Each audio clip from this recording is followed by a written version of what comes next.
muchachos, ¿qué tal? Sean todos bienvenidos nuevamente a su clase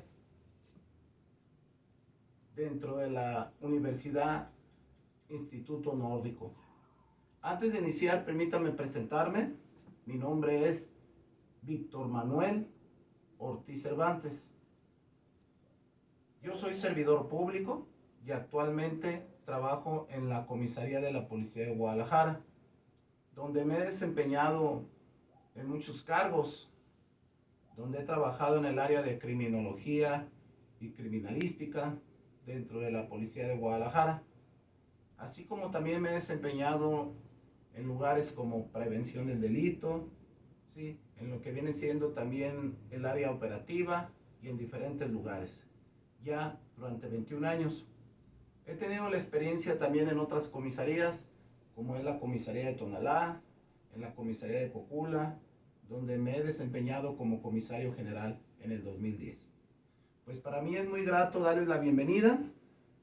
Vamos a trabajar con una de las materias que considero muy importante dentro de lo que es la acción laboral y sobre todo en el ámbito jurídico penal.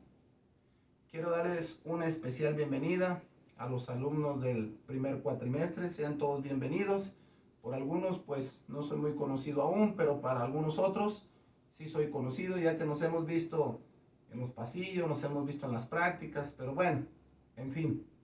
Vamos a ver una materia en la cual nos vamos a divertir mucho, vamos a aprender, vamos a analizar y vamos a formular muchas teorías que son muy importantes comprender hoy por hoy en nuestro sistema jurídico mexicano. Sean todos bienvenidos. Bueno, la materia que yo les voy a impartir a partir del día de hoy y todos los sábados, de lo que es las 8 a las 10 de la mañana de manera virtual, lleva por nombre Derecho Constitucional. Creo yo que en materia de criminología, criminalística, el derecho constitucional se ha convertido en una parte muy importante en el quehacer de la política, que tiene que ver bastante en materia de seguridad pública y criminología. Es por ello que les voy a pedir por favor que saquen su cuaderno, tomen una pluma, un lápiz y vamos a iniciar con una evaluación inicial. Fíjense jóvenes, para mí es muy importante saber cómo andamos en materia de derecho, en materia de conocimiento, en uno de los ámbitos que se relacionan mucho con la criminología y criminalística, y me refiero al derecho constitucional. Fíjense bien muchachos, quiero que por favor saquen su cuaderno, tomen su pluma y vamos a realizar una evaluación inicial. Una evaluación inicial que va a constar de 3 preguntas. Quiero que por favor en la parte de arriba le escriban evaluación inicial y vamos a escribir 3 preguntas. Estas 3 preguntas tienen la finalidad de analizar cómo andamos en este concepto del derecho constitucional, cómo andamos de conocimiento.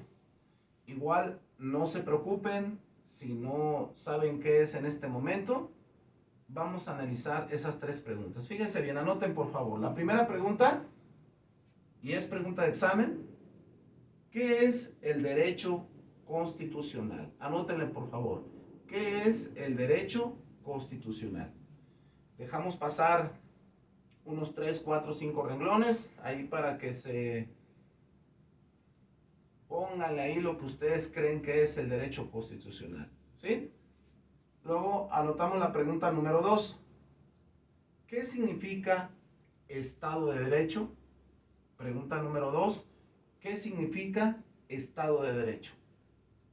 Dejamos pasar unos 3, 4 renglones y anotamos la pregunta 3. ¿Qué diferencia hay entre impunidad y fuero? Pregunta número 3. ¿Qué diferencia hay entre impunidad y fuero? Bien, les voy a dar 3 minutos por favor, para que contesten estas preguntas. Hay que ser honestos, de repente si no sé nada acerca de ello, déjalo en blanco y lo vamos a ir reflexionando. ¿Sale? 3 minutitos, vayan contestando por favor estas 3 preguntas. De igual manera les comento, estas 3 preguntas van a aparecer en la plataforma, donde ya previamente la coordinadora, la licenciada Rebeca, ya los dio de alta y va a ser la primera actividad. Y en un momento más les voy a ir explicando. De igual manera quiero que tomen en cuenta el grupo. En el grupo de WhatsApp voy a estar dando algunas indicaciones previas a cada clase, donde les voy a ir explicando en avanzada lo que vamos a estar viendo todas las clases los sábados de 8 a 10 de la mañana. ¿Sale? Para que pongan mucha atención. Bueno, ¿qué es el derecho constitucional? Hablar del derecho constitucional es hablar de la Constitución Política de los Estados Unidos Mexicanos, es hablar de las garantías individuales, es hablar del 1 al 19, donde habla del derecho a la vida, del derecho a la salud, a la educación, al tránsito libre, a los centros penitenciarios, reeducación, reinserción, readaptación. El derecho constitucional dentro de las ciencias penales es de suma importancia para la criminología en el ámbito del derecho del imputado, en el ámbito del derecho de la víctima, hasta dónde nos puede llevar el derecho constitucional. La pregunta número 2, ¿qué significa el Estado de Derecho? Fíjense bien, muchachos, el hablar del Estado de Derecho es hablar de ese derecho que ustedes, yo, toda la ciudadanía gozamos al vivir en una república, al vivir en un país, en un estado, en un municipio, donde el Estado es el encargado a través de las autoridades de proteger, de servir a todos los ciudadanos en esta ciudad, en este país. Y el Estado de Derecho solamente lo puede dar el gobierno. ¿A través de qué? De la Guardia Nacional, de sus policías, de la Fiscalía, de los legisladores, de todos los que de cierta manera tienen un poder representativo dentro del gobierno. Ese es el Estado de Derecho. Y la tercera pregunta, ¿qué diferencia hay entre impunidad y fuero? Fíjense que esta pregunta es muy importante, ya que nos va a llevar a reflexionar muchas situaciones.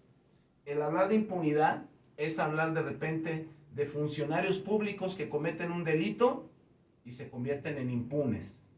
No quiere decir que nuestro sistema jurídico mexicano fracase. Muchas veces el sistema, muchas veces la forma de manejar de un gobierno es lo que lleva a la impunidad. Y hablar de fuero, el hablar de fuero no es precisamente el proteger a un político, el proteger a una persona, a un servidor público que cometió un delito. No, hablar de fuero significa la capacidad que las personas tienen para ejercer dicha función. Por ejemplo, yo tengo fuero en lo que viene siendo mi ámbito de seguridad pública. Yo tengo fuero en mi ámbito de criminalística. Es decir, la calidad que el Estado me da para hacer cierta función. ¿Sí? Entonces tomen nota, más o menos para que se den cuenta en qué sentido vamos a contestar las 3 preguntas. Y me la van a subir a lo que viene siendo la plataforma en la actividad en clase. Bueno, vamos a continuar, muchachos. Fíjense bien, el hablar de esta materia de derecho constitucional nos tiene que llevar a establecer expectativas. ¿Qué tipo de expectativas? ¿Qué esperamos acerca de esta materia? ¿Sí? Esta materia va enfocada principalmente a conocer cuáles son esas funciones que tiene el Estado, ese Estado que es representado a través de nuestro presidente de la República, de diputados, de senadores, del Poder Judicial, magistrados, jueces, ministerios públicos. Está muy interesante esta materia, ya que vamos a abordar temas de suma importancia, pero ya lo veremos. Vayan pensando cada uno de ustedes de manera particular, ¿qué es lo que esperamos aprender de esta materia? ¿Cuál es el objetivo por el cual vamos a estudiar Derecho Constitucional en Criminología y Criminalística? Bueno, fíjense bien. Quiero que por favor a continuación me anoten los objetivos. Denle vuelta a su cuaderno o si todavía tienen campo después de haber contestado las 3 preguntas, vamos a anotar los objetivos de esta materia. Tomen nota, por favor. Objetivos. Número 1. El alumno comprenderá los conceptos técnicos y jurídicos del sistema constitucional mexicano. Repito, el alumno comprenderá los conceptos técnicos y jurídicos del sistema constitucional mexicano. Bien. Objetivo número 2. Reconocerá y explicará los fundamentos legales en el que se basa el Estado mexicano. ¿Qué son los fundamentos legales? El principal, vámonos a la pirámide de Kelser, la Constitución Política de los Estados Unidos Mexicanos. Ya lo abordaremos más adelante. Bien, continuamos. Objetivo número 3. Explicará los fundamentos teóricos y legales del derecho constitucional. Continuamos. Objetivo número 4. Dice, comprenderá las garantías individuales de la igualdad, libertad, propiedad y seguridad pública. Fíjense que esta materia es importantísima conocerla, ya que esta materia va muy orientada y vamos a trabajar en relación a las garantías individuales. Recuerden, las garantías individuales son muy dadas en el sentido de artículo 1 al 19. La educación, la salud, el trabajo, la familia, el 19, que se me hace muy interesante, de los centros penitenciarios, son muy importantes, ya los analizaremos, pero las garantías individuales son muy significativas. Bien, continuamos. Siguiente objetivo.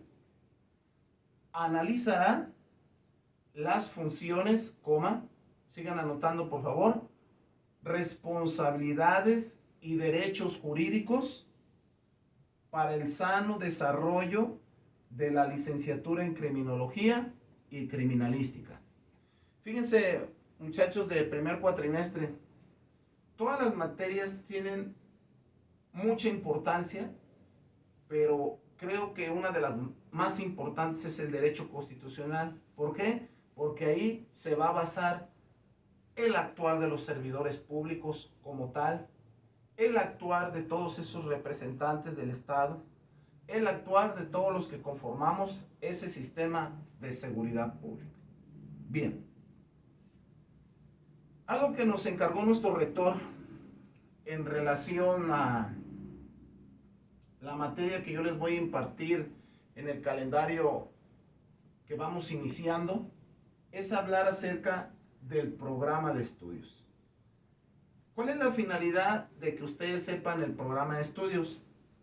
Para que ustedes conozcan los temas que vamos a desarrollar y de cierta manera se vayan familiarizando con conceptos que van a ser de suma importancia para nosotros al momento de cada sábado desarrollando esta actividad tan importante. Bueno, vamos a ver el programa de estudios. Fíjense bien, tomen nota por favor. La primera semana, el primer tema más bien, vamos a ver lo que es el tema del poder constituyente. Les voy a ir hablando un poquito, les voy a dando un adelanto de lo que vamos a estar observando durante semana a semana. Fíjense bien, tomen nota. El primer tema, poder constituyente. En el 1.1 vamos a hablar de lo que es la soberanía. En el 1.2, anoten por favor, el poder constituyente y los poderes constitutivos. En el 1.3, el concepto de constitución. Fíjense en este tema cómo nos vamos a enfocar a la soberanía. ¿Qué es la soberanía? Que el poder reside en el pueblo, a través del voto, a través de la democracia, a través del conocimiento, a través de eso que el Estado mexicano, a través de las instituciones o de los organismos gubernamentales, se nos da esa soberanía, ese poder para realizar las cosas. Bueno, el segundo tema que vamos a abordar, tomen nota por favor, es el derecho constitucional. Fíjense bien, en el derecho constitucional, en el tema 2.1, vamos a hablar sobre el origen y la evolución del derecho constitucional. 2.2, el método jurídico en la doctrina del Estado. 2.3, el método histórico en el derecho constitucional. Fíjense, jóvenes, el otro día platicábamos acerca de cómo está nuestro sistema jurídico mexicano. Y llegaba yo a la conclusión que tenemos un buen sistema jurídico mexicano. Creo que uno de los mejores de Latinoamérica. El problema de que muchas veces, hablando de la impunidad, el sistema arrastra a los servidores públicos, el sistema arrastra a los representantes de la autoridad. Hoy por hoy, yo puedo considerar que el derecho constitucional ha evolucionado. Hay mejores jueces, magistrados, ministerios públicos, peritos, policías, y todo de la mano de todas las reformas que se han dado en materia de derecho constitucional. Uno de ellos es el artículo 21 constitucional y el artículo 123, que ya posteriormente los vamos a abordar dentro de la clase. El tercer tema habla de la forma de gobierno. En el tercer tema, la tercera semana que voy a trabajar con ustedes, vamos a ver el tema de la República en el 3.1. 3.2, vamos a ver la democracia, que significa demos pueblo, kratosocracia, poder. 3.3, la restricción del sufragio, principio mayoritario. Acuérdense de esa frase que escuchamos muchas veces hoy, acercándose ya el 16 de septiembre, que se habla del sufragio efectivo, no reelección. Vamos a abordar esa frase. ¿Qué tiene que ver o hasta dónde implica esto? 3.4, el régimen representativo. ¿Hasta dónde estos 4 subtemas nos va a llevar a abordar entre la democracia, todo lo que implica un sistema jurídico mexicano bajo ese régimen? Bien, continuamos. Anótenle por favor. Tema número 4, el federalismo. En el tema número 4 vamos a abordar el 4.1, el federalismo en México. 4.2, análisis del artículo 124 constitucional. Vamos a relacionarlo en materia de derecho, criminología. 4.3, el gobierno federal como representante de la nación. Fíjense, no sé si pusieron atención, al principio yo les hablaba de los organismos gubernamentales. ¿Cuáles son esos organismos gubernamentales? Los presidentes, los diputados, los senadores, los regidores, todos los de que cierta manera tienen un poder que fue elegido democráticamente por el pueblo. Continuamos, tema número 5. Vamos a ver la organización del Poder Ejecutivo. Fíjense bien, muchachos, cuando hablamos del Poder Ejecutivo, nos referimos principalmente ¿a quién? Al presidente de la República. Hoy por hoy sabemos que nuestro presidente, Andrés Manuel López Obrador, es el que representa el Poder Ejecutivo de nuestro país. Y vamos a hablar en el 5.1, el Ejecutivo unipersonal. 5.2, interesante, los requisitos para ser un presidente de la República. 5.3, el principio de la no reelección. Fíjense, anteriormente hablábamos sufragio efectivo y aquí viene a completar la frase no reelección. Si se fijan, cada uno de los temas pues son muy diferentes y nos lleva a analizar paso a paso hasta dónde compete este tipo de proyectos, este tipo de clases, este tipo de metodología que vamos a llevar a cabo. Bien, continuamos. Pasamos al tema número 6. En el tema número 6 vamos a ver las funciones del presidente de la República. Fíjense bien, ¿cómo se llama nuestra materia? Derecho constitucional. Entonces vamos a ver de manera prioritaria qué engloba una de las funciones más importantes del gobierno mexicano, como lo es el presidente de la República. Bueno, en el 6.1, anoten por favor, la facultad de promulgar las leyes del Congreso. pudiéramos pensar que esa es una función exclusiva de diputados, de senadores, más sin embargo el presidente de la República también lleva ahí una parte muy importante. 6.2, la facultad de aplicar dichas leyes. 6.3, la facultad reglamentaria. Todo lo relacionado nuevamente al presidente de la República como representante del poder ejecutivo. Bien. En el 6.4 vamos a ver la facultad de nombrar y remover funcionarios y empleados. Fíjense que no todos los que son servidores públicos tienen todas las facultades como las tiene el presidente de la República.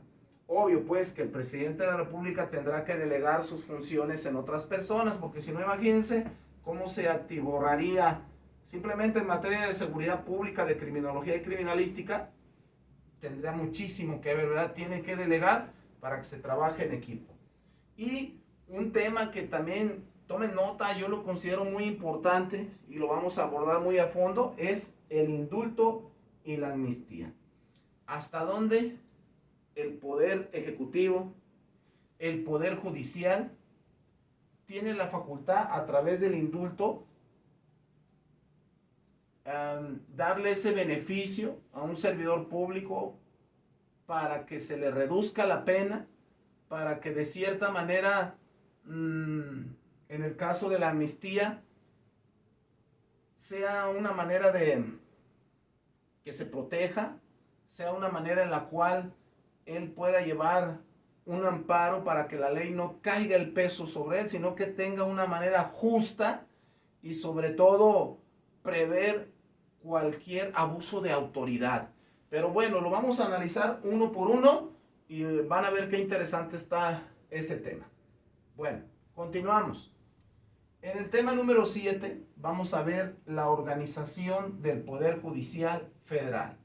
Fíjense, no sé si alguno de ustedes se ha puesto a ver, investigar, han leído acerca de cómo está organizado nuestro gobierno mexicano. Hablamos del municipio, del estado, de la federación, pero en este tema en especial vamos a ver ese Poder Judicial Federal que en el 7.1 nos habla de la organización de la Suprema Corte de Justicia.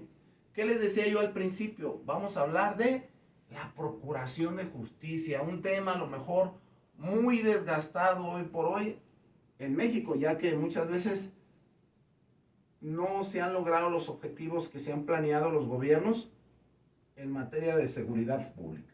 Bien, 7.2, la publicidad de las audiencias. 7.3, los requisitos para ser ministro de la Suprema Corte de Justicia. Fíjense, uno de los puestos que pudiéramos decir tiene mucho peso político, mucho peso en materia de procuración de justicia. El ministro de la Suprema Corte de Justicia. Lo vamos a abordar. Continuamos. En el 7.4 vamos a ver la organización interior del Poder Judicial. Y en el 7.5, una de las figuras más emblemáticas de nuestro sistema jurídico mexicano, y es el Ministerio Público a nivel federal. Fíjense, el Ministerio Público, ¿hasta dónde? Es una de las figuras que ustedes jóvenes que acaban de ingresar en primer cuatrimestre se van a dar cuenta durante todos los demás cuatrimestres que sigan estudiando. El Ministerio Público es una de las figuras con las cuales el policía, el perito, va a tener bastante coadyuvancia. ¿Qué es coadyuvancia? Va a tener que intercambiar información, estar en comunicación, en contacto, para que se haga justicia con la víctima, al imputado que pague lo que tenga que ser sancionado por la ley y sobre todo, que se le repare el daño a la víctima. Bien. Tema número 8. Continuamos. Tomen nota. Responsabilidades de los funcionarios.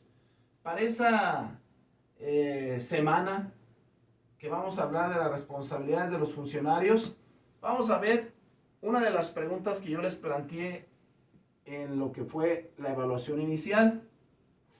Impunidad, inmunidad y fuero. ¿Qué es fuero? Fuero es lo que precisamente el Estado, el derecho mexicano te da para que cumplas tus obligaciones. Un ejemplo, profe. Yo soy policía de Guadalajara, trabajo en la comisaría de Guadalajara y yo tengo fuero para realizar labores de criminalística. ¿Por qué? Porque soy policía y soy primer respondiente y tengo fuero para realizar mi actividad y no fuero como creen las personas para cometer delitos y de cierta manera estarse manifestando que son servidores públicos y que ellos tienen fuero y pueden hacer lo que quieran. Me refiero a cuestiones de delitos. Entonces el concepto de fuero está medio fuera de contexto. Fuero significa la facultad que tenemos para realizar nuestras actividades como servidores públicos. Y eso nos lo da solamente el Estado jurídico mexicano. Bien, en el 8.2 vamos a ver el desafuero por delitos comunes. ¿Sí? 8.3, juicio político en caso de delitos oficiales. Fíjense la importancia de ir analizando. No sé si han estado tomando nota y están observando cómo cada uno de los subtemas es consecutivo y cada uno de los temas que vamos a abordar tiene un porqué de las cosas. ¿Sí? Entonces la importancia que tiene todo esto. Bien, en el 8.4 vamos a ver la licencia y el fuero. 8.5 responsabilidades por delitos oficiales después del encargo. Y 8.6 funcionarios con fuero. Todos estos conceptos pues nos llevan a analizar, nos llevan a comprender cómo hoy por hoy el servidor público debe de tener conocimiento de su actuar y sobre todo debe de tener ese conocimiento del deber ser como servidor público. ¿Sí? 8.7, el fuero del presidente de la República. Interesante. 8.8, la destitución de funcionarios judiciales. Hablamos del Poder Judicial, ministerios públicos, jueces, policías, peritos. 8.9, el desprestigio del fuero. Si se fijan, son subtemas muy interesantes que los vamos a ir desarrollando y sobre todo en este primer cuatrimestre, jóvenes y los que están también en otros, nos damos cuenta la importancia que tiene el entender estos conceptos. No somos abogados, mas sin embargo, nuestra carrera va muy encaminada a las ciencias penales, a la que pertenece criminología y criminalística. ¿Sí? Bueno, no sé si haya hasta aquí alguna duda. Para mí es muy importante, muchachos, esta materia que va a ser, o es más bien virtual, y estamos en el grupo de WhatsApp. Por cada uno de los temas que tengamos, háganme llegar sus preguntas. Uno medio de ellos va a ser una sala de chat que voy a dejar en la plataforma para que lo chequen, en la plataforma virtual de la escuela, o también en el WhatsApp de grupo, donde también voy a estar recibiendo sus preguntas. Va a ser una materia interesante porque vamos a poder interactuar, comentar, y que tú vas a tener la clase de 8 a 10 de la mañana, más sin embargo, en esa clase tú la puedes ver el siguiente día o pausarla o verla, pero lo más importante, que no dejes de haber esa actividad. Bien, ahora viene una de las partes también que son muy importantes, que quiero que tomes nota y quiero que tú lo sepas. ¿Cuál es esa parte, profesor? El criterio de evaluación. ¿Cómo los voy a evaluar? Fíjense bien, muchachos, yo quiero que se vayan todos con una excelente calificación. No quiero ver caras tristes o de repente que digan, no, es que el profe me puso 8, 9 o yo quería el 10. Tú te lo vas a ganar a través de las tareas, los trabajos y las participaciones. Fíjense bien, muchachos, ¿cómo los voy a evaluar?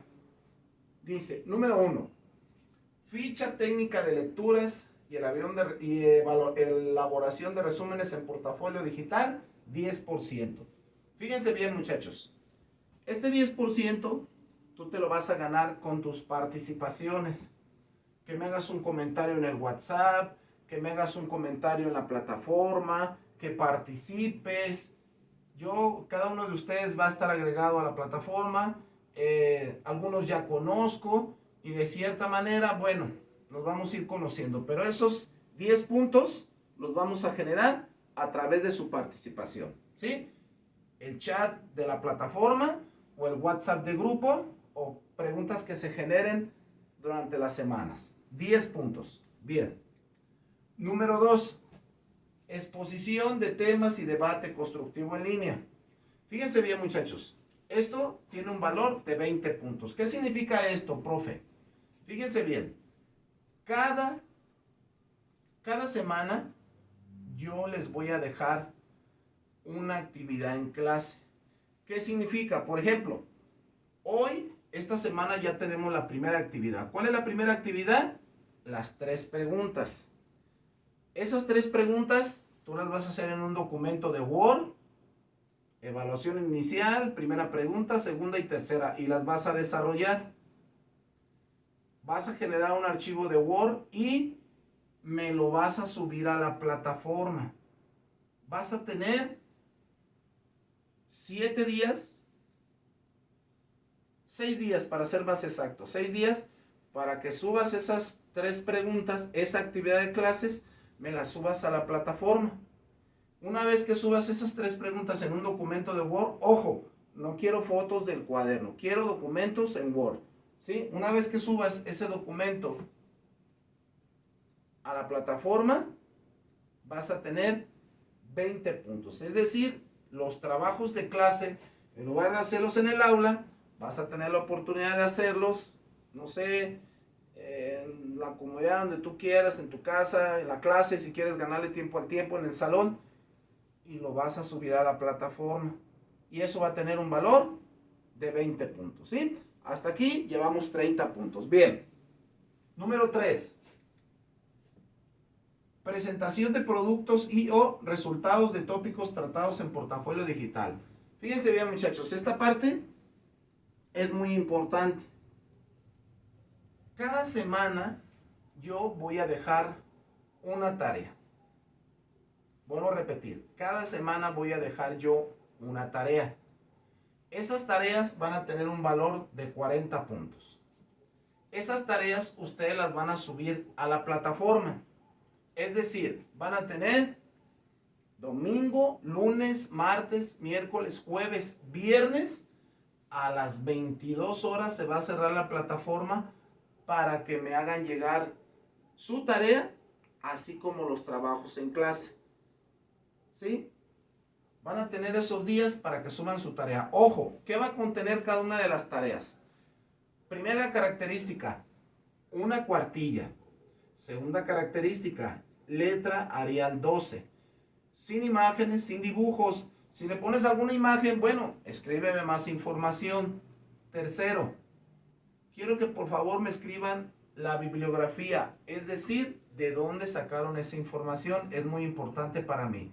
Y último requisito, una conclusión personal. ¿Qué es la conclusión personal? Que tú me escribas de tu puño y letra en la computadora, en el teclado, ¿qué entendiste de ese tema? Yo con la conclusión personal me voy a dar cuenta si me estás entendiendo de qué se trató, y si tienes alguna duda, bueno, la vamos a ir disipando por los medios electrónicos correspondientes. Y esto va a tener un valor de 40 puntos. No olviden mandarlo en tiempo y forma, por favor. Tarea que no la suban en tiempo y forma va a tener menos puntaje, ¿sí? Yo más adelante en el WhatsApp les voy a poner ahí mi correo electrónico para que también lo tengan. Se los digo así rapidito. Mi correo electrónico es Vic de Víctor, Bell 10 con número @hotmail.com. Igual se los voy a describir ahí en el WhatsApp del grupo. Bien, continuamos. Número 4. 2 exámenes parciales. Fíjense bien. Quiero que chequen su calendario escolar. Vienen marcados 2 exámenes parciales. Esos exámenes parciales van a tener un valor de 30 puntos. Voy a realizar 20 preguntas. 10 son de opción múltiple y 10 son de corte abierto. Cada pregunta tiene un valor de 1.5. En total son 30 puntos, ¿sí? Es muy importante que vean la clase. Si tuvieron alguna duda, vuelvan a ver. Si hay alguna otra duda, pregúntenme. Los exámenes nada más van a ser de lo que vimos en clase. Las tareas. No va a venir nada fuera de lo normal, ¿sí? Y cada examen va a tener un valor de 30 puntos. Y por último, número 5, vamos a tener un examen final. El examen final lo vamos a andar haciendo ya por mediados de diciembre. tiene un valor también de 30 puntos. Vamos a ver como guía para el examen final los dos exámenes parciales y lo que veamos del segundo parcial en adelante. Igual, 10 preguntas abiertas, 10 de opción múltiple y cada una tiene un valor de 1.5.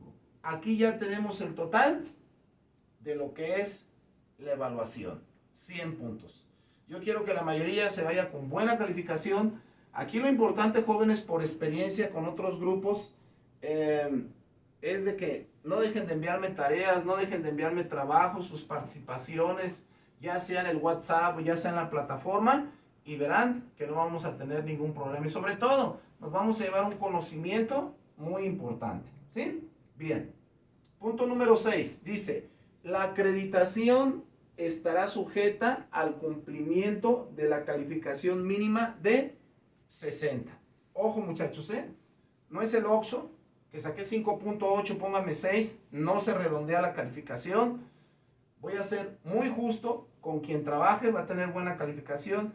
Quien no haga nada, quien no suba actividades, quien no participe, no espere buena calificación, ¿sí? Entonces, el mínimo para aprobar mi materia es de 6.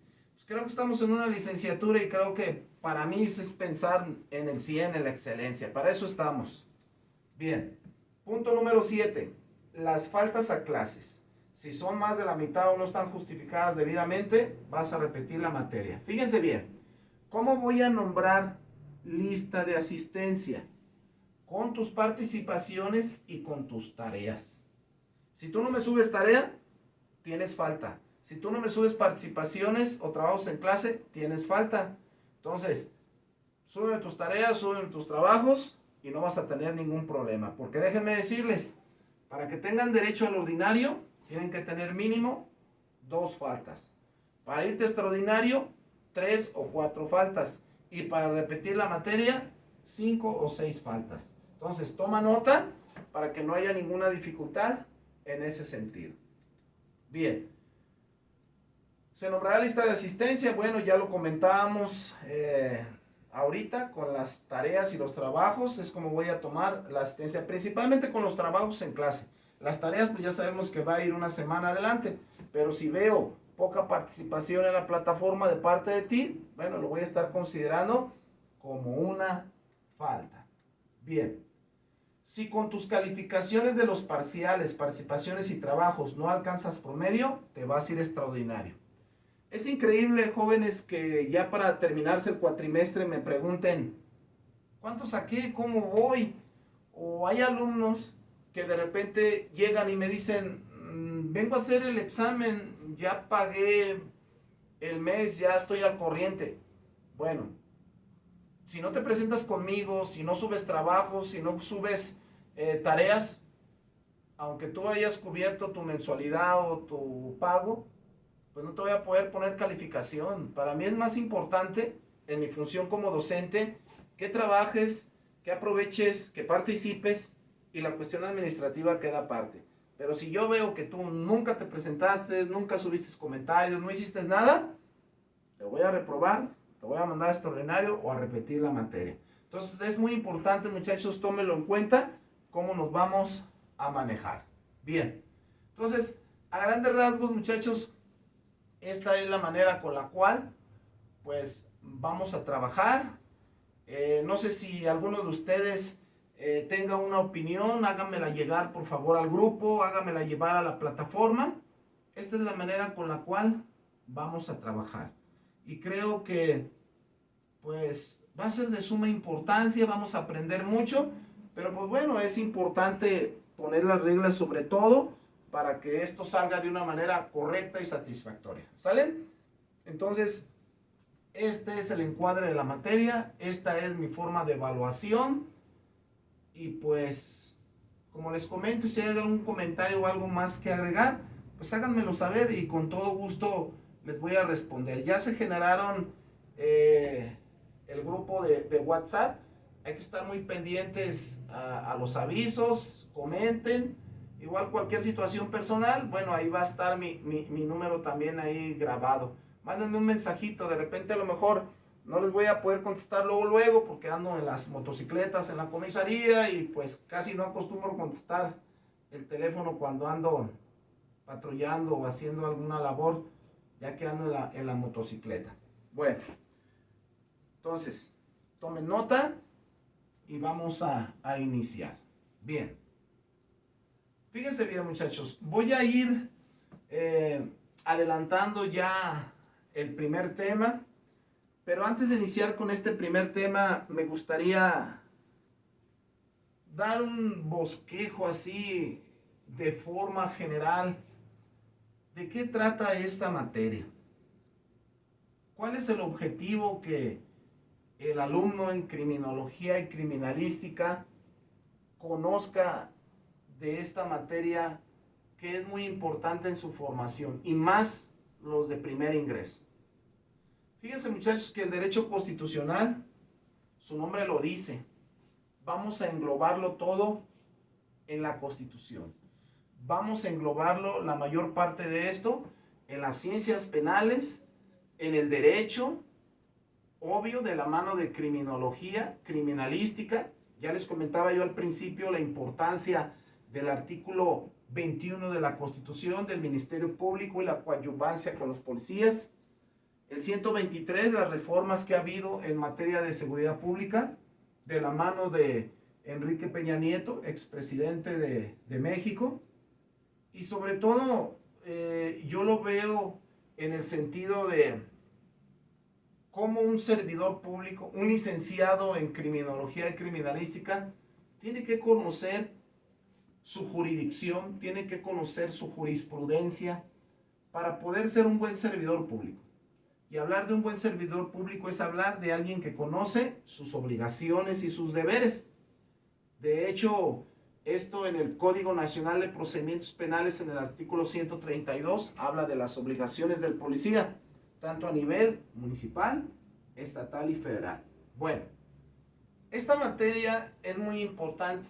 Esta materia es de formación. Esta materia es de conocimiento.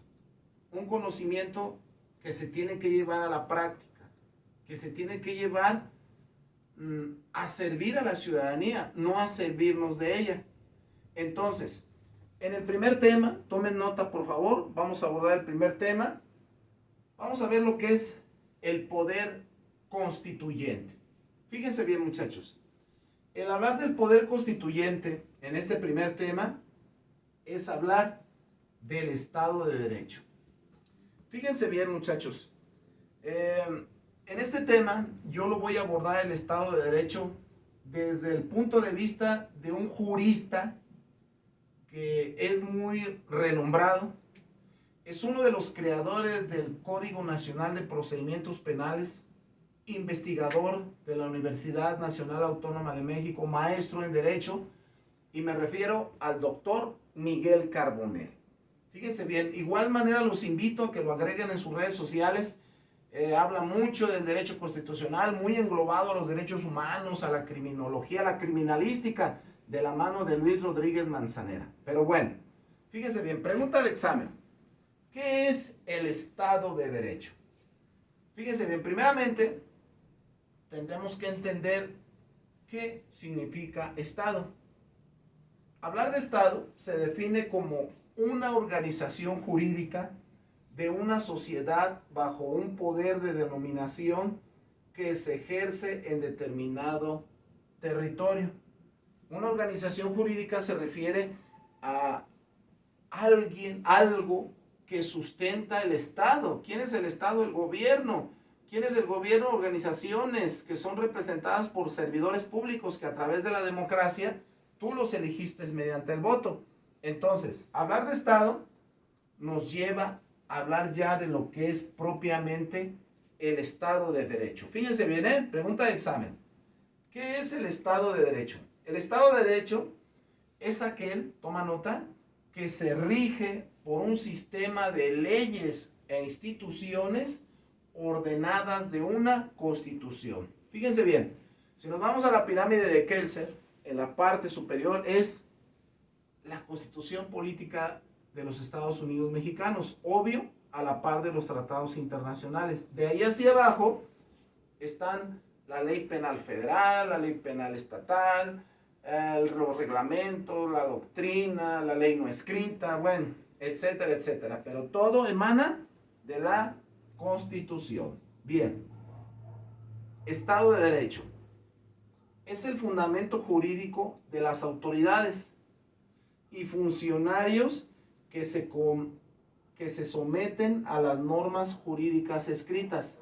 No sé si me escucharon un poquito más atrás. Yo les hablaba de la jurisdicción y jurisprudencia. ¿Qué es la jurisdicción? Pues es el Estado de Derecho. ¿Qué es la jurisdicción? Las leyes donde están plasmadas todas las obligaciones que tenemos los policías, los ministerios públicos, los jueces, los peritos, todos los que de cierta manera estamos dentro de lo que es el Poder Judicial. Entonces, al hablar del Estado de Derecho, se refiere a todas esas leyes que organizan y fijan límites de derechos y obligaciones que están sujetas a normas jurídicas previamente aprobadas y de conocimiento público. Fíjense, muchachos, tomen nota. Previamente aprobadas se refiere a que a través de nuestro presidente de la República, diputados y senadores fueron consensadas en beneficio común de las personas y de conocimiento público. Anteriormente, bueno, ahí en el centro de Guadalajara, ahí por la calle Independencia, había una mesita, un escritorio, donde la gente pasaba y tomaba un periódico, que era la Gaceta. Hoy existe el diario oficial de la Federación, que está dentro de las redes sociales, y cuando hablamos de conocimiento público me refiero que si tú quieres saber acerca de leyes actuales en nuestro país y sus reformas, métete a la página del Honorable Congreso de la Unión y ahí puedes checar cualquier ley, cualquier reglamento de los estados de la República Mexicana. A eso se le llama de conocimiento público. Bien, continuamos. El Estado de Derecho se refiere a ese poder que el Estado tiene y que queda subordinado a ese orden jurídico vigente por el cual fue creado y un eficaz aplicamiento. Ya lo decía yo al principio, tenemos una de las mejores normas, leyes en el país, Latinoamérica, reconocida por organizaciones gubernamentales. Y a veces yo no lo dejo de ver y los ciudadanos lo manifiestan muchas de las veces cuando quedan impunes los delitos. Y no es tanto que esté mal nuestro sistema jurídico mexicano. Muchas veces el sistema es el que lo arrastra, los malos servidores públicos. Pero bueno, lo vamos a ir analizando más adelante. Fíjense bien.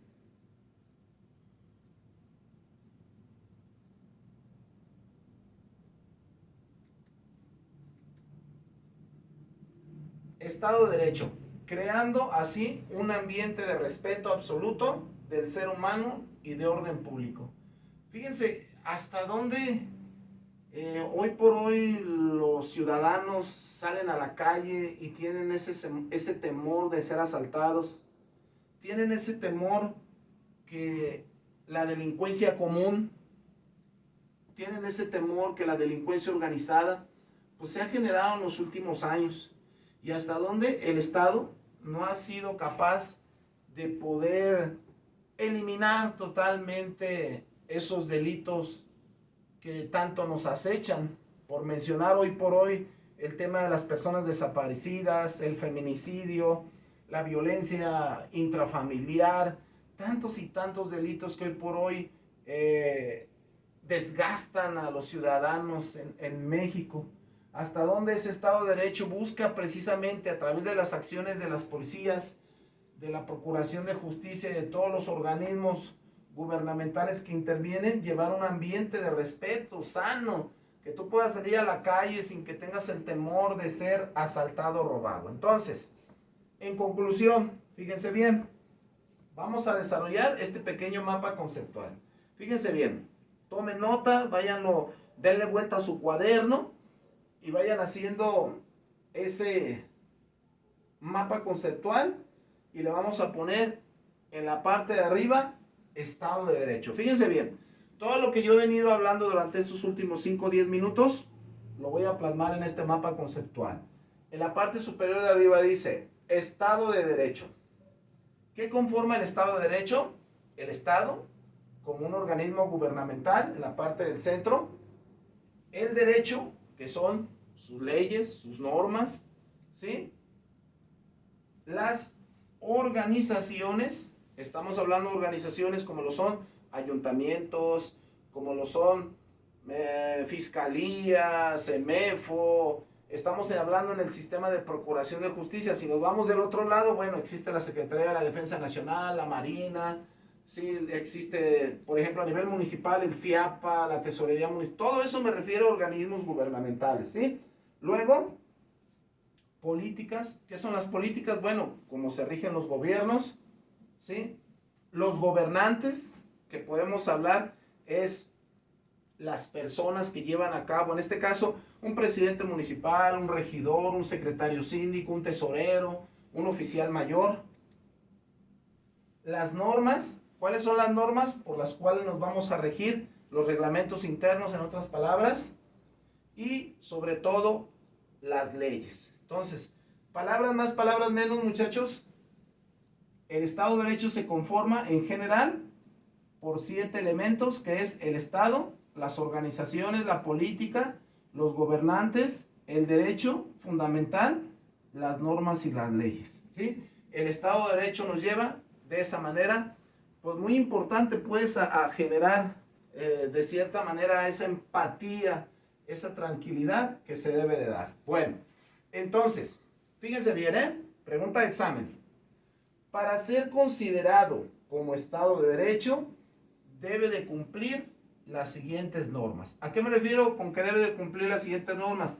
¿Qué requisitos debe de haber para que exista un Estado de Derecho? Primero, la ley debe de ser un mandato fundamental. Quiere decir que nadie puede estar por encima del derecho. Nadie puede estar por encima de la ley. Ni siquiera el presidente de la República, los gobernadores. Nadie. Nadie debe de estar subordinado a ese poder que nos da el Estado. Primer requisito. Segundo, fíjense, a mí me llama mucho la atención, si gustan tomar nota, por favor, existe la Ley Federal de Responsabilidades Administrativas para los Servidores Públicos. Esta ley de responsabilidades administrativas para los servidores públicos es a nivel nacional. Me llama mucho la atención en el artículo número 1 que dice: todos los ciudadanos, incluso quienes gobiernen, deben de someterse a las leyes en vigor. A veces, desafortunadamente, nos ha tocado toparnos con servidores públicos que se ostentan con cargos con la intención de evadir ciertos delitos o faltas graves que cometen. Es una pena de cómo son ejemplos de malos servidores públicos que de cierta manera ese poder que les ha dado el Estado para gobernar lo utilizan ilícitamente de otra manera. Mas sin embargo, pues este es uno de los elementos que, para que exista un Estado de Derecho, para que se dé esto como tal, nadie, ningún ciudadano, incluso quienes gobiernen, pueden estar por encima de la ley, ¿sí? Y sobre todo, fíjense bien, desde nuestro presidente de la República hasta un presidente municipal, un servidor público, el que hace el aseo, deberá ser juzgado en igualdad de condiciones y no se harán excepciones a ningún individuo por alto que sea el cargo que posea. Policías, ministerios públicos, jueces, presidentes, gobernadores, todos los que están dentro de esa área, todos los que se llamen servidor público, tendrá que ser juzgado y sancionado como lo marca la ley. Tenemos el ejemplo, la Constitución Política de los Estados Unidos Mexicanos. Dice, fíjense bien, hay otra ley de las responsabilidades de los servidores públicos particulares vinculados graves a hechos de corrupción y patrimonial del Estado. En el artículo número 8, fíjense bien, en el artículo número 8 dice: es responsabilidad del Estado que la ley se cumpla y se vele por la libertad de todos los individuos que están bajo su tutela. Cuando hablamos del Estado, no se les olvide que se refiere a todas esas organizaciones gubernamentales que son representadas por el Poder Judicial, por el Poder Ejecutivo, por el Poder Legislativo a través de las diferentes organizaciones. En el caso de criminología y criminalística, pues va más enfocado al Poder Judicial, ¿sí? Entonces es responsabilidad, yo, policía de Guadalajara, cuidarte, que no se te robe, que no te agredan, protegerte ante un ilícito, generar coadyuvancia con el Ministerio Público, generar carpeta de investigación, bueno, el 132 de las obligaciones del policía, ¿sí? Bueno, fíjense bien, muchachos, a continuación vamos a ver un video. Igual este video lo voy a poner en el WhatsApp de grupo como un link.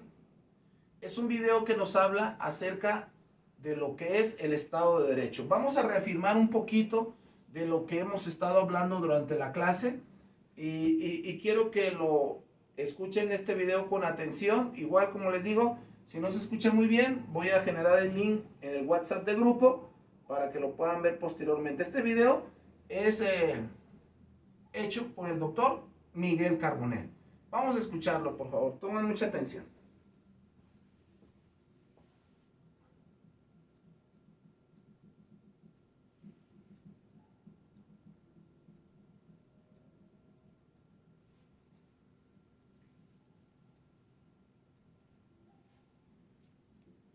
Estamos en el Instituto de Investigaciones Jurídicas de la UNAM. Vamos a platicar con dos investigadores del instituto sobre un tema de enorme importancia, de enorme relevancia para el presente y el futuro de México, que es el Estado de Derecho. Estoy con el doctor Pedro Salazar Ugarte y con el doctor Rodrigo Gutiérrez Rivas. Doctor Salazar, ¿de qué hablamos cuando hablamos de Estado de Derecho? Es interesante la pregunta, Miguel, porque es un concepto que parece que es forma llave que sirve para abrir muchas puertas. Hoy todo el mundo utiliza el concepto de Estado de Derecho, por ejemplo, en el contexto y en la coyuntura que está viviendo el país.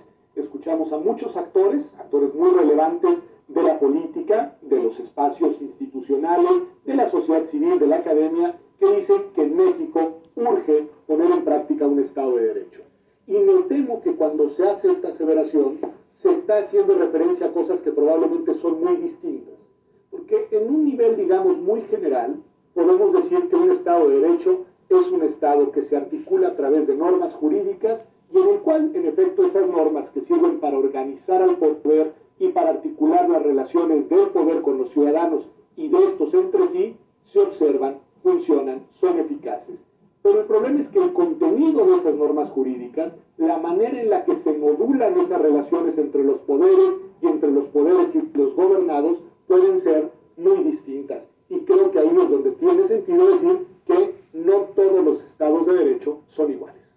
¿Y cómo estamos en esa materia en México? Es decir, ¿esta discusión surge por alguna visión coyuntural o tenemos un problema de fondo? ¿Cómo estamos en esa materia, doctor Gutiérrez? Bueno, yo creo que sí, es una discusión muy pertinente en el contexto actual mexicano, en el cual, como sabemos, hay un problema, digamos, de instituciones que están fallando, con movilización ciudadana democrática en las calles, con amenazas de uso de la fuerza, e incluso con la idea de aplicar el Estado de Derecho justamente en este contexto. Y yo ahí querría señalar las 4 ideas clave que están detrás de una noción de Estado de Derecho democrático. Y es el principio de división de poderes, el principio de legalidad, según el cual todas las autoridades deben quedar sometidas a una norma jurídica, independencia judicial, y el que yo quiero subrayar es el tema de los derechos fundamentales. No se puede entender Estado de Derecho sin una concepción amplia, profunda, robusta de los derechos humanos, de los derechos fundamentales, garantizados, no solamente reconocidos en la Constitución, sino, por supuesto, con las debidas garantías para su protección. Y en ese sentido, para mí hoy, digamos, la expresión jurídica contundente del Estado de Derecho en nuestro país es el artículo 1 constitucional, del cual podemos hablar más adelante, pero creo que esa es una idea muy fuerte que habría que seguir impulsando. El doctor Gutiérrez nos está poniendo un concepto clave en la arquitectura del constitucionalismo democrático que usted ha estudiado mucho, doctor, y que además ha escrito un libro muy profundo sobre el tema, los derechos fundamentales. ¿Cómo se articulan con el Estado de Derecho? ¿Hay digamos, algún concepto sustantivo? ¿Se implican recíprocamente? ¿Cómo juegan estos dos conceptos? Me gusta mucho mucho es la pregunta y la descripción que hace Rodrigo, porque lo que Rodrigo nos ayuda es precisamente a definir cuáles son los elementos que distinguen a un concepto de Estado de Derecho que está vinculado con el constitucionalismo democrático, que es un constitucionalismo de los derechos humanos, de los derechos fundamentales. Yo diría que los derechos humanos... Bueno, vamos a hacer una pausa, y vamos a analizar este video. El doctor Miguel Carbonell, junto con sus demás ponentes, nos hablan del Estado de Derecho, ese Estado que es a través de las organizaciones gubernamentales, ese Estado de Derecho que a veces el sistema lo ha venido arrastrando, donde la gente ya no cree en los policías, ya no cree en los servidores públicos, donde la corrupción, la impunidad nos ha llevado a contextos fuera de como tal. El Estado de Derecho, pues bien lo dijeron, es a través de instituciones, a través del respeto de los derechos humanos, de las garantías. Algo bien importante. Fíjense bien. Pregunta de examen. ¿Cuáles son los elementos del Estado de Derecho? Fíjense bien, ¿eh? Cuando hablamos de los elementos del Estado de Derecho, nos vamos a referir de derecha a izquierda, de mi derecha a la izquierda. El primero en color rojo, el poder. Hace un momento hablaban en el video del derecho constituyente. El derecho constituyente es a través de esos servidores públicos, me refiero al poder ejecutivo, legislativo y judicial. Luego, otro de los elementos es el territorio. ¿Qué es el territorio? Donde vivimos. Otro elemento son los ciudadanos, es decir, el pueblo.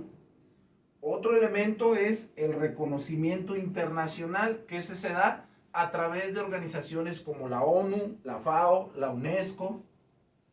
Otro elemento es el espacio geográfico. Y otro que también es muy importante, que vamos a hablar más a detalle, es la soberanía. La soberanía que es a través del pueblo. La soberanía es esa facultad que nos da el Estado, que nos cuida el Estado sobre todo, para ser libres y que no seamos molestados en nuestra persona. Bueno, fíjense bien, muchachos. Primeramente, voy a tocar un poquito acerca de cada uno, no de todos porque no nos alcanzaría el tiempo. Vamos a hablar primeramente de la soberanía. Tomen nota. Hablar de la soberanía se refiere a ese ejercicio que realiza la autoridad que reside en el pueblo. Fíjense, cuando vamos a votar a las urnas para diputados, senadores, presidentes, etcétera, etcétera, elegimos por consenso a alguien que nos va a representar. Y ese que nos va a representar va a ser nuestra voz en el plebiscito a nivel municipal, estatal y federal. Cuando hablamos de la soberanía se refiere a ese ejercicio que ejerce un servidor público que reside en el pueblo. Es la voz de ustedes en el Congreso, en la presidencia, regiduría, ¿sí? Hablar de la soberanía se refiere a que se ejerce por medio de órganos constitucionales representativos. O sea, yo no puedo ser criminólogo o criminalista si no es a través del Estado. ¿Qué quiere decir esto, profe? Que una vez que termines tu carrera, tendrás que entrar a instituciones gubernamentales como Fiscalía, en todos sus ámbitos, todas las fiscalías que hay, policías municipales, Guardia Nacional inclusive, estamos hablando movilidad, centros penitenciarios, todo lo que abarque la procuración de justicia, ¿sí? A eso me refiero con organismos representativos. Entonces, la soberanía es la cualidad de una sola potestad pública que manda sobre los suyos, es decir, son observados por el pueblo. Entonces, la soberanía reside en el pueblo, que es a través de sus gobernantes, ya lo decía yo, a través de los tres poderes representativos que tenemos en nuestro país: el ejecutivo, el presidente de la república, el legislativo, diputados y senadores, y el judicial, todos los que de cierta manera ejercemos procuración de justicia. Fíjense bien, vamos a ver otro pequeño video, obsérvenlo por favor.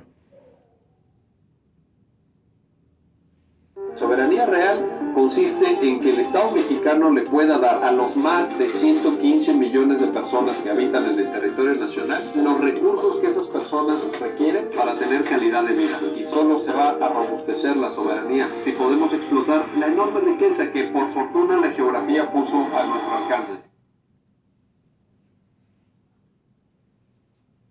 Pequeñito y breve y significativo que menciona el doctor Miguel Carbonell. Bueno, continuamos.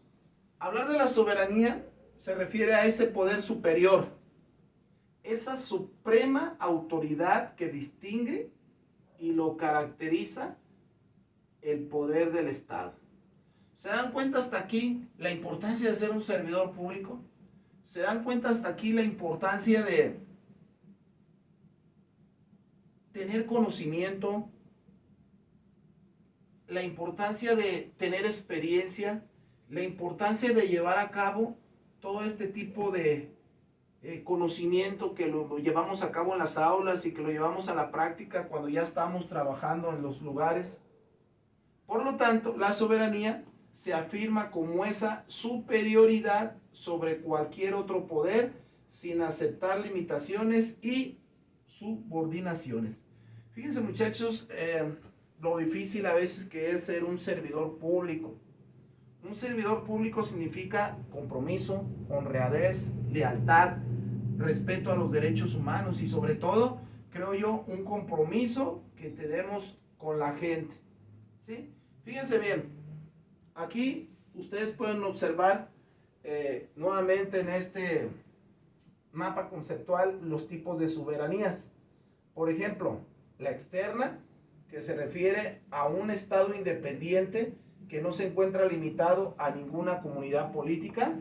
La originaria, que es el poder superior exclusivo y excluyente que posee el pueblo para redactar su primera constitución política luego de fundarse como república. Y una que al estarla leyendo me pareció interesante es la interna, que es la facultad que tiene el Estado, las organizaciones gubernamentales, para cumplir sus fines, como la creación de leyes, el orden, la paz social, la unificación y la política de un país. Si yo me inclinaría a soberanía, pues me inclinaría a esta última, que la considero muy importante. Igual, muchachos, si no alcanzaron a escuchar, pónganle pausa, regrésense para que sigamos escuchando la clase, ¿sí? Bien. Algo que quiero que quede muy importante dentro de lo que son los elementos del Estado, si observan aquí rápidamente, uno de ellos es el poder. Cuando hablamos del poder, me refiero al poder ejecutivo, legislativo y al poder judicial, ¿sí? Bueno, ¿qué tanta importancia tiene hoy por hoy, muchachos, hablar del derecho constitucional? Yo considero que la ley constituye en México la más importante fuente formal del derecho. Imagínense una ciudad, un estado, una nación donde no hay leyes, no hay reglamentos. Imagínense, cada quien haría lo que quisiera, cada quien,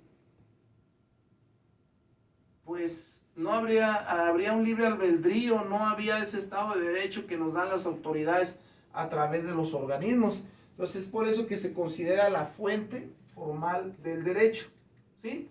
Entonces, hablar de esto, pues, nos lleva a, sobre todo, abordar otro de los temas otro de los subtemas que vienen del tema número 1, que es la Constitución, ¿sí?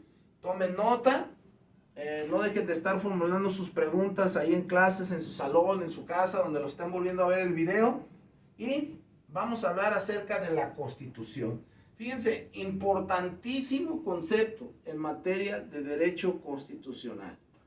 ¿A qué se refiere cuando hablamos de la Constitución? Fíjense bien, hablar de Constitución, si nos vamos a escucharlo de una manera conceptual, se refiere a el conjunto de normas fundamentales que identifican o caracterizan cualquier ordenamiento jurídico. Les decía hace un momento la importancia de las normas, la importancia de las leyes. Nada puede estar ni nadie por encima de la Constitución. Por eso se hacen llamar normas fundamentales que no puede ningún ser humano, ningún individuo vivir fuera de esas normas. Estamos hablando de un concepto inherente. ¿Qué significa inherente? Que nos pertenecen simplemente por el hecho de ser personas. Bueno, fíjense, hace un ratito, 2-3 veces les he hablado de la pirámide de Kelsen. La pirámide de Kelsen, ustedes la pueden observar,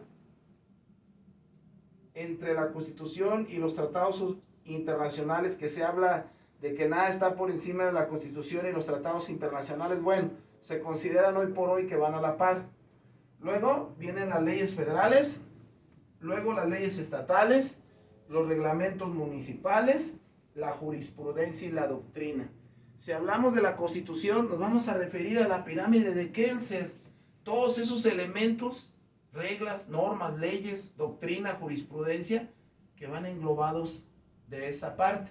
Bueno, cuando hablamos, en este caso, de la Constitución, obvio, nos referimos a nuestra Constitución Política de los Estados Unidos Mexicanos, que es el primer ordenamiento que existe en nuestro país. Luego, dentro de la Constitución, no puedo dejar de hablar hoy por hoy, con todas las reformas del 2008 hacia acá, en materia del primer respondiente del nuevo sistema jurídico mexicano, el Código Nacional de Procedimientos Penales. Luego, ¿por qué no? Hablar de la Constitución es hablar de un código penal, tanto estatal como federal. ¿Sí? Tenemos un Código Penal del Estado de Jalisco, tenemos un Código Penal Federal, todo relacionado a los delitos de alto impacto y los de fuero común. Y también tenemos las leyes y reglamentos. Por ejemplo, en Guadalajara, Reglamento de Justicia Cívica Municipal, o también llamado anteriormente Reglamento de Policía y Buen Gobierno, que cada uno de los municipios lo tiene. ¿Sí? Bueno, si yo les preguntara en su examen, relacionado a la Constitución, ¿cuál es el objeto de que existan todas estas leyes, todas estas normas? ¿Cuál es el objetivo de que tengamos una buena jurisprudencia en nuestro país, que exista un buen Estado de Derecho? Fíjense bien, ¿cuál es la finalidad? Primero, tiene por objeto preservar la libertad, el orden y la paz pública. Que no se te moleste, que puedas andar en el centro de Guadalajara, en cualquier lugar caminando, y no seas objeto de ninguna molestia. 2. Salvaguardar los derechos y la integridad de las personas. Fíjense, muchachos, un tema muy importante, la integridad de las personas. Va desde que nadie te agreda, desde que nadie te robe, desde que nadie te humille, desde que nadie te haga sentir mal. Esas son las obligaciones que tiene el Estado a través de las autoridades. Salvaguardar tu integridad, sobre todo, proteger el bien común. ¿Cuál es el bien común? La vida de cada una de las personas. Bien, 3. Ser auxiliar de la Procuraduría General de la República y los poderes de la Unión. Aquí volvemos nuevamente al derecho constitucional, así como prevenir la comisión de los delitos. Prevención del delito, una materia que la van a abordar más adelante. Siguiente. Desarrollar la política de seguridad pública del Poder Ejecutivo Federal. Fíjense que al paso de sus materias, principalmente muchachos de primer ingreso, van ustedes a escuchar mucho palabras como políticas públicas, políticas de seguridad, pero una de las que más van a abordar es políticas criminales. Fíjense hasta dónde hoy la criminología no nada más estudia al delincuente, sino también estudia su modo de actuar, su manera de curarlo, tratarlo. ¿Cómo es eso, profe? A través de la criminología clínica, ¿sí? Que es muy importante. Bueno, siguiente. Proponer, precisamente lo que hablábamos, su política criminal y administrar el sistema penitenciario federal. Fíjense, uno de los rubros que han sido muy abandonados en los últimos años, y es ese sistema penitenciario. Hasta dónde las cárceles están abarrotadas, hasta dónde de repente el ingreso, la reincidencia de personas que han sido liberadas no ha bajado, va en aumento. Los delitos de alto impacto, que son muy lascivos, para la ciudadanía y se ha dejado mucho de lado esa parte por el gobierno.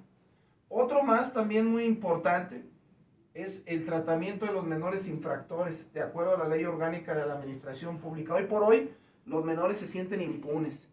Los menores se sienten que no se les puede hacer nada, que no los pueden detener. Obvio, a lo mejor no te puedo detener, pero sí te puedo retener. Existen fiscalías del niño, del menor. Existen fiscalías para adolescentes, de acuerdo a los delitos. Un tema muy interesante, los menores infractores. Bien, continuamos. Reglamentos, acuerdos, leyes federales y órdenes que emanen del presidente de la República Mexicana. ¿Se fijan que al final de cuentas en el derecho constitucional todos van de la mano del presidente de la República y hacia abajo él tendrá que delegar en el caso de criminología y criminalística a través del poder judicial? ¿Sí? Entonces, para ir cerrando esta clase el día de hoy, quiero comentarles también que nuestro sistema jurídico mexicano está sustentado totalmente en la Constitución Política de los Estados Unidos Mexicanos. En materia de seguridad pública, en materia de criminología, obvio, criminalística, nos vamos por el artículo 21. De ahí se habla de el artículo 21 del Ministerio Público, los policías, la seguridad pública. Por ejemplo, el artículo 20, apartado A, los principios rectores. El artículo 20, apartado B, que se refiere a los principios rectores. Artículo 20, apartado C, los derechos de la víctima. Entonces, prácticamente, nuestro sistema jurídico mexicano, en materia de criminología, seguridad pública y criminalística, va muy enfocado. Por lo tanto, esa ley es fundamental en nuestro país. ¿Sí? Muchachos, es un gusto trabajar con ustedes. Creo que fue un tema muy interesante, muy amplio, mucho que tratar y sobre todo de interés propio e interés común. Quiero terminar mi clase principalmente exhortándolos a que tomen nota. Si les quedó alguna duda, vuelvan a ver el video. No dejen de realizar la actividad en clase de las 3 preguntas. No dejen de revisar. Voy a poner la tarea en la plataforma. En la plataforma te va a aparecer primero la actividad en clase, luego la tarea.